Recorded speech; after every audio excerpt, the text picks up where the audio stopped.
Hey YouTube, I just wanted to make a quick video showing you guys how I installed my GPS speedometer, like this one right here. Going into this, I was pretty hesitant because I don't have very much experience with wiring, but I was able to figure this out and I did it in a really easy way. So I wanted to share it with you guys so that you guys can do it too. This is in my 1990 Ford F-150. So if you have an 8th gen Ford, this should work in your vehicle as well. So without further ado, let's get into it. So first things first, when you get your speedometer, just make sure you inspect the wiring. This one it has 3 wires. It has a black ground, a red power, which takes 9 to 32 volts, and a yellow for the backlight. So maybe yours won't have a backlight, maybe it just has 2. Just make sure you inspect yours and make sure how many wires you have. The first thing you should do, or the first thing I did, was figure out where I wanted to mount it. I wanted it somewhere that it was pretty visible to me. I could look down easily and see it. And I think the most obvious place for me was the column. I didn't want to mount it to my dash here, even though it would have been a good area on either one of these sides. I didn't want to do that because it's plastic. I wanted this to be sturdy. I want it to last the life of the truck. So I decided on the column where it's metal. The procedure was pretty simple. I took the steering wheel off, which you may be able to manhandle your steering wheel, or you might have to get a steering wheel puller like I did.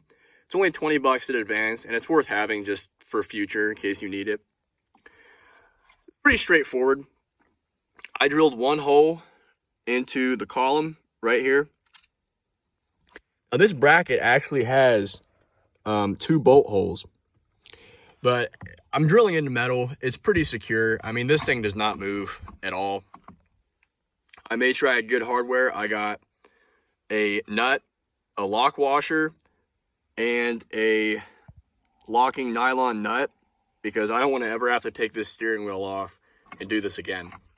So for mounting, that's what I did. It's pretty easily right in my view. And just make sure that you have your mounting setup ready before you get to the wiring, because for some of these, the wiring isn't very long. The wiring for this one was not very long at all. So just kind of make sure that you know where you're going to mount it so you know where you can hook it up to.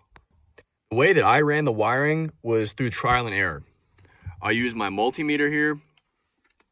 I connected 1 lead to the ground, which in my case was just a frame piece right under the dash.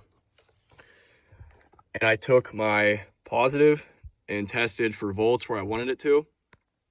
The area that I decided to go towards was this side of the instrument panel where the overdrive button is. So this video is mainly going to pertain to those with an automatic transmission with this overdrive button. However, it can still be done fairly easily with the wiring over here.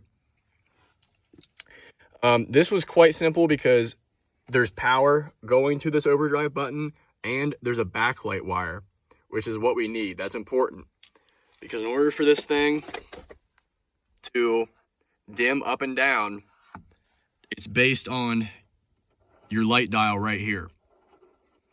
And it was a lot easier to hook up to one of these wires instead of taking this switch assembly out and testing back in there to try and find a wire that works for the backlight. So after I probed around a while with the voltmeter, I found 2 leads that I decided I want to use, 2 wires. And it is the blue with the red stripe and the purple with the orange stripe. Now, this goes to my overdrive button, like I mentioned. And my truck has actually been converted from an automatic to a manual. So I no longer need this cluster of wires here at all to plug into the overdrive switch. In fact, it wasn't even hooked up anymore. Now the red is the constant power, and this will turn on when I turn the ignition on, and the yellow is backlight. So it will dim the power going into this yellow one whenever I adjust it over the lights, just like you would adjust with the rest of your instrument panel here. Doing the ground was also very easy. So I took my my black ground here, and I ran all these wires right tucked up underneath of at the top of the steering column and just ran them right behind it, so it keeps them pretty far out of view. I took my black ground, I ran it over here, I crimped on just a standard connection like this, and then I took this bolt out here. I put it around it and I screwed it back into place. Now the reason why I chose this area is it may not be the best ground. However, it was very accessible because these wires are not very long. And from the testing I was able to do with the multimeter, this is a sufficient ground and this will work. So that's why I did the ground. Now I went ahead and I taped it at a 90-degree angle, and I think that gives me the best chance of these wires trying to back out, and they're pretty secure in there. So I tried to wrap that up the best I could, and it's pretty presentable. And the last thing to do in terms of the wiring, it's pretty easy, is some GPS speedometers are going to have a sensor wire that will run to preferably the front of your windshield, is to get a good connection to the GPS system. Now, some of them will not. For example, my old one that I used right here, it didn't need one. All it needed was USB power. Actually, it sat right there in the crook of the neck of the old column shifter, and it sat like that for 2 years. So I was due in time for an upgrade. So all I did for this was I tightened it fairly secure. It's going to be pretty easy for, I think, just most vehicles in general to hide this pretty well. I put mine, I haven't taped it down yet, but I put it about right here. And it runs just neatly back behind the door. And I'm going to tuck it up in there. And it should be pretty presentable when it's all done. Now, last thing that you'll want to do is make sure that it's mounted the way you want it in terms of the angle. And for me right here, looking down, I think this is pretty good. So let's give it a little bit of a test. Let's turn the key. There it comes on.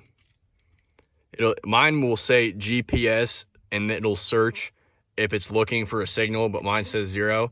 So that little box is working and we are getting signal. Let's see if the backlight works. There we go. See this light here? So we're at full backlight right now. And let's turn it down. As you can see, it turns down with the rest of the instrument panel.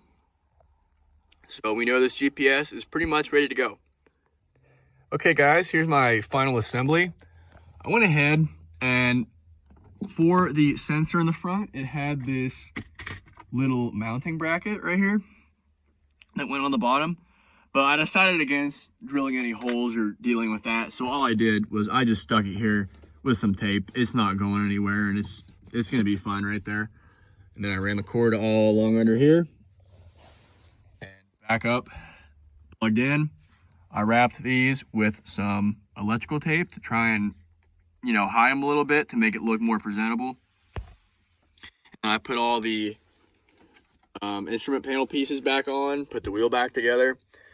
And yeah, we're still in good shape. Everything still works. So let's give it a little bit of a test drive.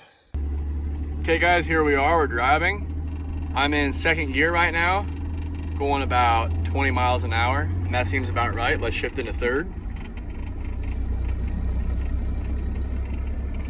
Now it says we're going about 25, which from my experience driving this truck, that is about right. So yeah, there's the speedometer. There you have it guys. I hope I was able to help you.